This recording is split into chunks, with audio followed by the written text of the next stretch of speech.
एक महिला दर्शनार्थी ने महर्षि रमर के मुखमंडल पर शिव स्वरूप बाल रूप के दर्शन किए। उसने महर्षि रमर से अपने दर्शन के विषय में वार्तालाप किया। उस महिला ने कहा, महर्षि, मैंने आपके मुखमंडल पर शिव रूप के दर्शन किए, किंतु शिव तो संहारक हैं। कुछ समय पश्चात महर्षि मौन रहे।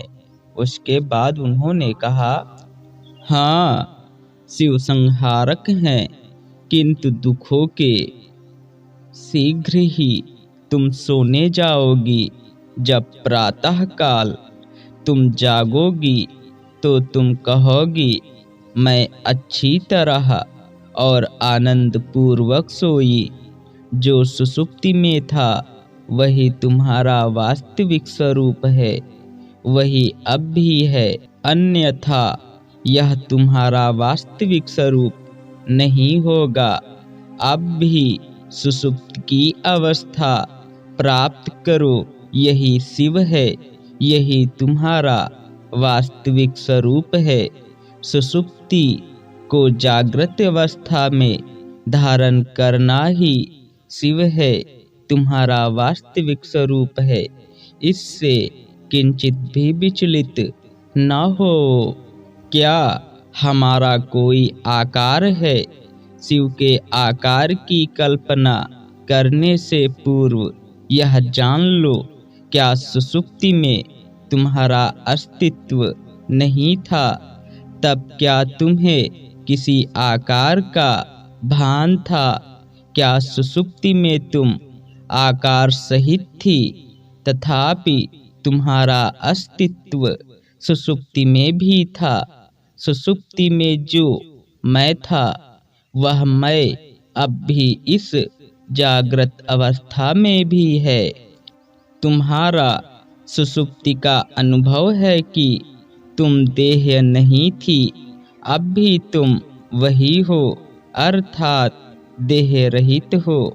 देह रहित होकर भी तुम निद्रा में सुखी थी, अब भी तुम वही सुखी अवस्था में हो जो सदैव रहता है। केवल वही वास्तविक स्वरूप हो सकता है। सुषुप्ति में देह नहीं थी, परंतु वहाँ केवल आनंद का अनुभव था। वही आनंद अब भी विद्यमान है। उसी आनंद को अभी इसी वक्त जागृत अवस्था में प्राप्त करो। यही तुम्हारा वास्तविक स्वरूप है, यही वास्तविक शिव दर्शन है। आत्मा देह रहित है। यदि इस प्रकार तुम बिना देह के हो, तब शिव देह सहित कैसे हो सकते हैं? यदि तुम सदेह हो तो शिव भी सदेह है। यदि तुम नहीं हो तो शिव भी सदेह नहीं है। देह तो प्रकृति जनित है, किंतु चैतन्य बस चैतन्य है, शुद्ध अस्तित्व मात्र, और अस्तित्व का कोई आकार नहीं होता है। आकार तो जड़ पदार्थों का होता है, चैतन्य तो समस्त ब्रह्मांड का एक ही है। इसलिए आत्मा में कोई द्वैत नहीं है, शिव में कोई द्वैत नहीं है, अर्थात शिव आत्मा और तुम अलग अलग नहीं हो, बल्कि एक ही हो।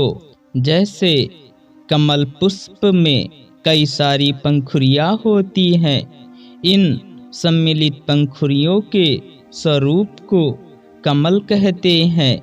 उसी प्रकार शुद्ध अस्तित्व के कई सारे नाम शिव, आत्मा, आनंद, चैतन्य, ईश्वर, गुरु हैं, लेकिन ये सभी मिलकर उस एक अस्तित्व की ओर संकेत करते हैं जो केवल है।